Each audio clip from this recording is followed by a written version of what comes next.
Good afternoon, everybody. Thank you guys for tuning in today. It's going to be the very first video that I make about a specific topic on the channel.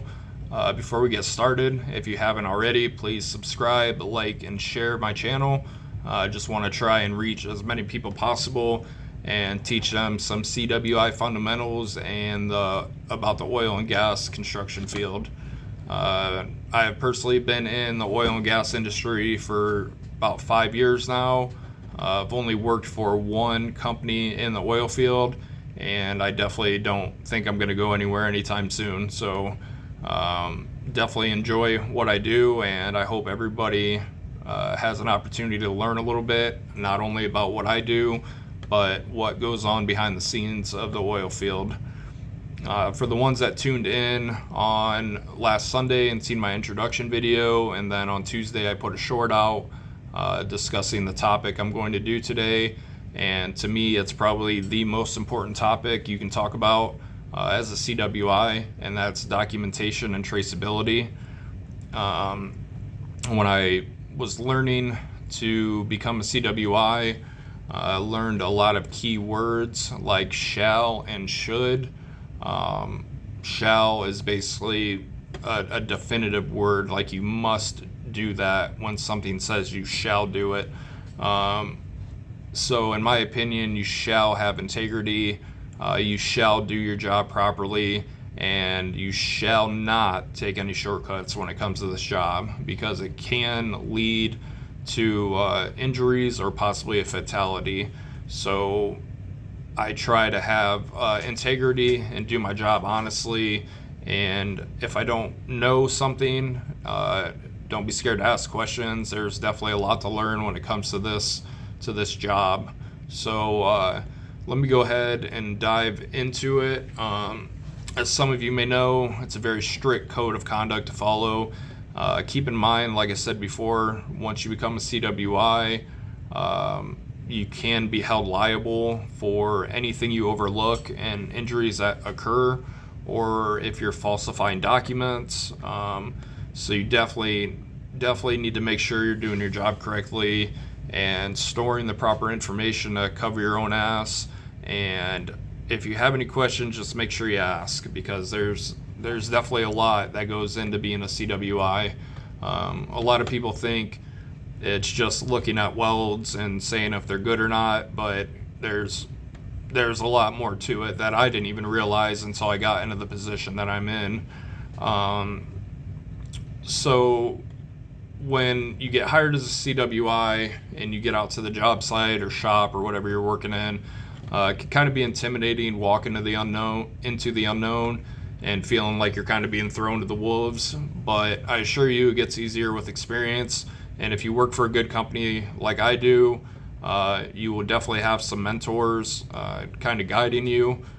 They don't just throw you out there by yourself and expect you to learn everything in a day. So just remember, though, if you don't understand something or you have questions, always ask somebody. There's no harm in that. I mean, we're human, we make mistakes, and we don't know everything. So let me kind of explain to you what is expected when it comes to documentation and traceability.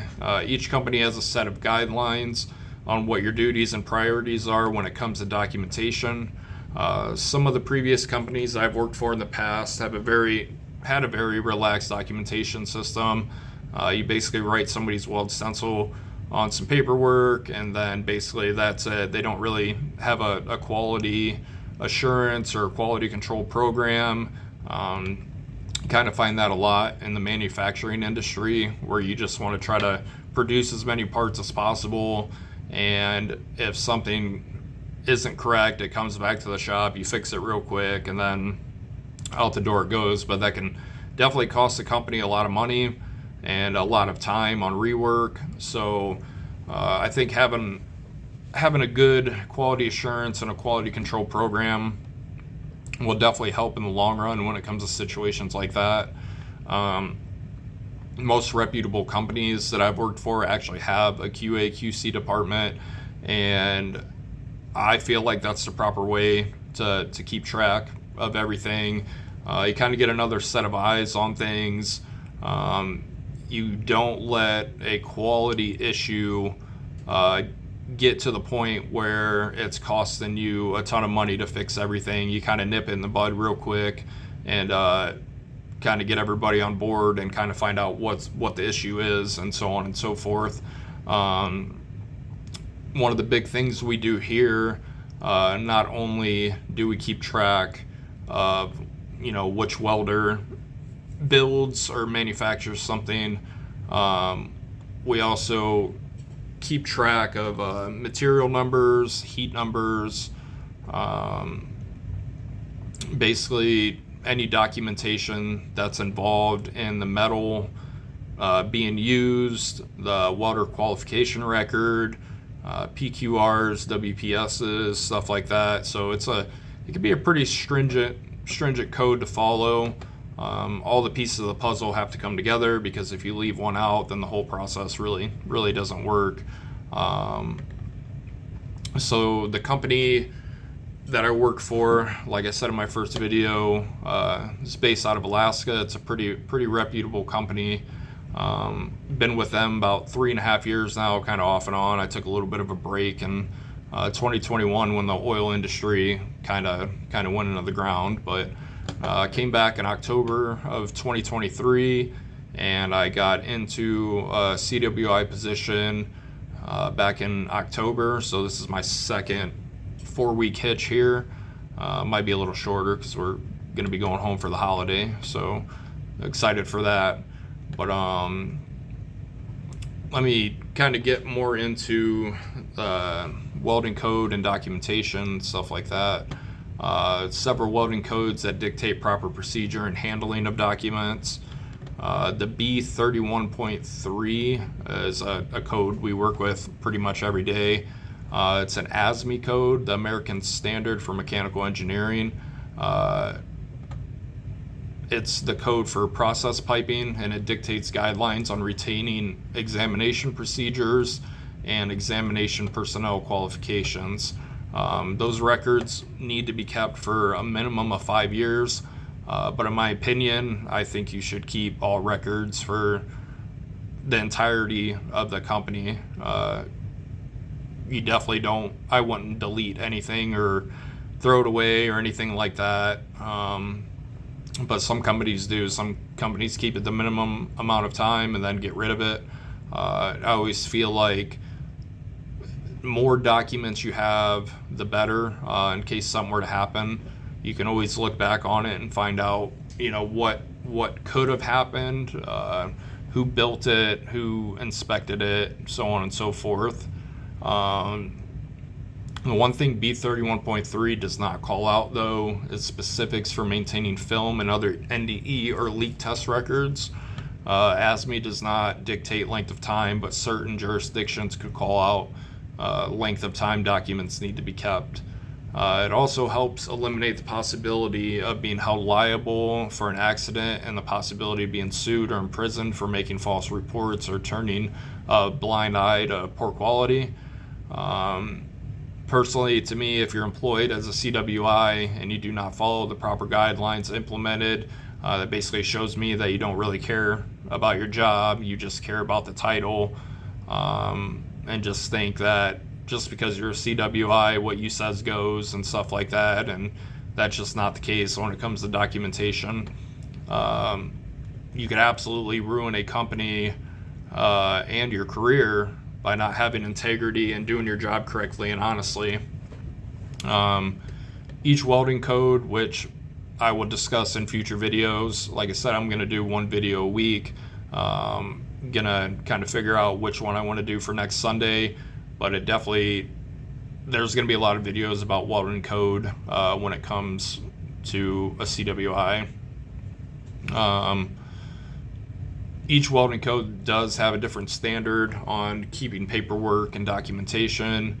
But like I said, I'll kind of get into code specifics. This is just a general outline of what kind of documentation you're going to be storing, and personally to me, what needs to be kept and my opinion on why they need to be kept. So So as my job entails, I do a large amount of inspection each day, whether it's checking welds, kind of going over ISO drawings for any mistakes or engineering bust, just standard blueprints, civil work, hydro test packages, pressure test packages, even looking at painted pipe that goes out into the field, coated paint.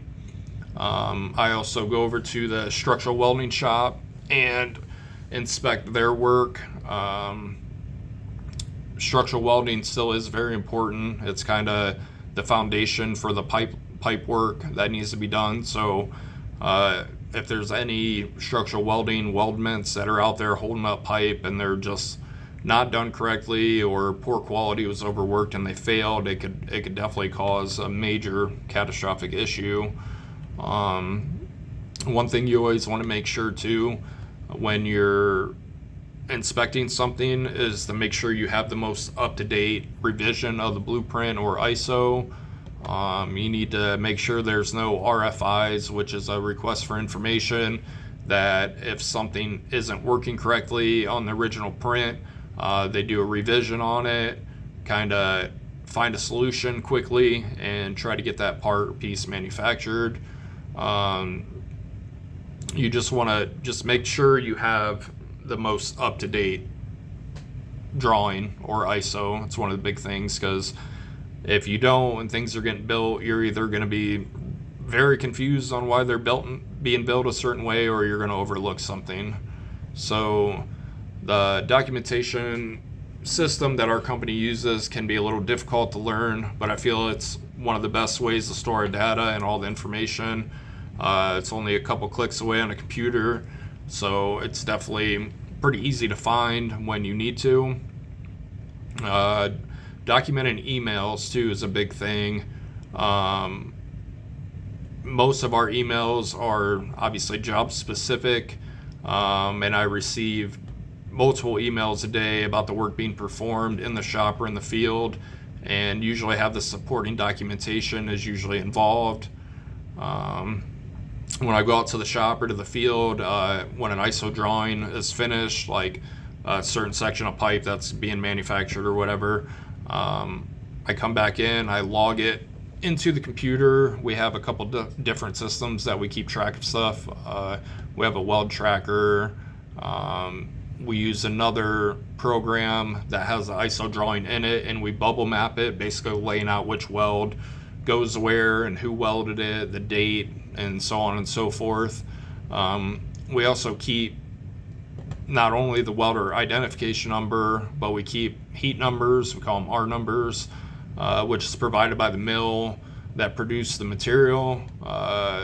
One of the biggest components for traceability, because it shows the material is considered acceptable to the mechanical qualities it was tested to. So if something happens and there's a failure of the material, it can be traced back to the mill that manufactured it, and to see what lot number it come from, and see if there are other material failures. That can definitely save the company for having to take the liability of that accident.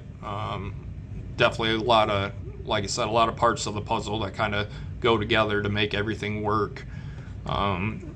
Another key aspect of inspection, not only do we as CWIs visually inspect the parts, but we also contact a third-party team that comes out and does the NDE that's requested for that specific job.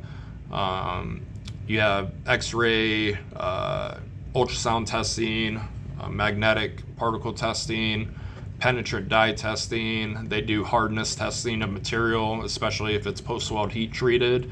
All of these must be documented and sent to the client after completion. So when we have an NDE team come out, we have the reports ready for them. They fill them out when they're finished, and then they send them back to us, and we forward all that information to the client. We also have hydro testing, which tests the integrity of the pipe weldment and checks to see if it holds the adequate pressure without failure or any leaking of fluids. You definitely don't want any oil leaking onto the ground somewhere. It's a huge environmental hazard. normally test it with water, but it can be done with glycol in the wintertime. I know in Alaska we used it pretty regularly because it's negative 60 degrees there regularly. You can use diesel fuel. There are hydro test packages created by field engineers, which gives the parameters of the test being performed. And we also have pressure testing of airline systems, which regulates some of the instruments used in the processing facilities and plants. All inspection results need to be sent to the client for their documentation and traceability as well. It's also good to document visual rejections in the field too, even though it's more of an internal discussion with the welder who's doing it. You kind of let them know, like, hey, this needs to be addressed, it needs to be fixed. Normally they get it fixed and out the door it goes. So it's not really something we specifically document for anything other than just our own knowledge and what to look for in the future. It also builds a stronger quality culture. It'll help the welders identify the issues before it becomes a bigger issue. If they keep making the same mistake over and over again, then they're definitely just not paying attention or just don't care, which is never a good thing. So welder certifications must also be documented to show up-to-date continuity of specific weld procedures. It dictates who can perform certain tasks within the company, and any welder that has not performed a set procedure within 6 months must requalify to that procedure. Certifications are stored and documented to prove they are qualified to perform the welding procedure needed for the task. A lot of clients will ask for that before work begins, so they kind of have an idea of how many people can perform that task. Another big thing we need to document our line classifications, which I'm not sure if that's common practice elsewhere, but I know for the clients we have it is. Line classifications basically kind of break down what type of material that you need, what consumables can be used, such as welding rod or filler metal, and what type of mechanical and non-destructive examinations has it been tested to in a controlled environment, what PQR and WPS to follow, and what NDE procedures are to be performed after construction. Different line classes are determined by environmental factors, along with other mechanical properties and the procedures used per specific job classification. There are multiple line classifications and many factors involved in determining which classification to use, and proper documentation of procedures and qualifications will help determine which classification best suits the needs of the work being performed. Another big thing we do are PQRs and WPS documentation. PQR, which is a procedure qualification record, and WPS is a welding procedure specification. WPSs are based off the PQR that is made, and the PQR is a formal document created in a testing facility that determines acceptability, capabilities of the tested procedure. There are many testing methods, including brake testing and other nick brake testing, and other destructive testing. These will determine the capabilities of that procedure, and it dictates what is allowed when it comes to that procedure. There will be multiple PQRs if you have different welding procedures to follow, but you can also use one PQR to write multiple WPSs, which helps in the long run, so you don't have to keep making new PQRs per WPS. They must be documented and kept in file for traceability in case there's an issue with quality. These are the documents you will need to follow when testing welders and performing work, and need to be sent to the client as well because they could have a more stringent requirement for that specific job. Just wanted to say in ending, the importance of documentation and traceability. I'm sure I may have missed some key elements along the way in this discussion, but I hope that I've given some insight into this topic. Hopefully this video helps you gain some knowledge and understanding on what goes into being a CWI. There's, like I've said before, so many pieces of the puzzle. and it takes a good team to keep the gears going. Me personally, I've learned a lot since starting in this position, and the other CWIs that I work with are very knowledgeable and they have years of experience. Like, they definitely some of the best guys I've worked with, and they always tell me to ask questions if I don't know, and they'll always be there to help. So you definitely need a good buddy system in the field, because it's good to have another set of eyes on something. There's been a couple situations where I've overlooked something and they've helped me along the way, like, hey, this is how it's supposed to be, this is what you need to look for. So it's definitely a good thing to have a buddy system and people you get along with at work. Just one big thing too is just remember, integrity is the most important trait to have. You need to be professional and take pride in your work. You need to be honest and do your job. I mean, that's the biggest thing, because if you don't, it could turn around and bite you in the butt, and you could have a lot of issues. If this is something you want to do forever, integrity is the big thing to have. You don't want to kind of get blackballed in the field and not be able to pursue your career. So if anybody has any questions or anything, please feel free to comment. I'm sure I missed probably a lot of things, but this is just the things that I've experienced so far, and hopefully they've helped you understand a little bit more about what I do and what's involved in the welding inspection process. Thank you, guys.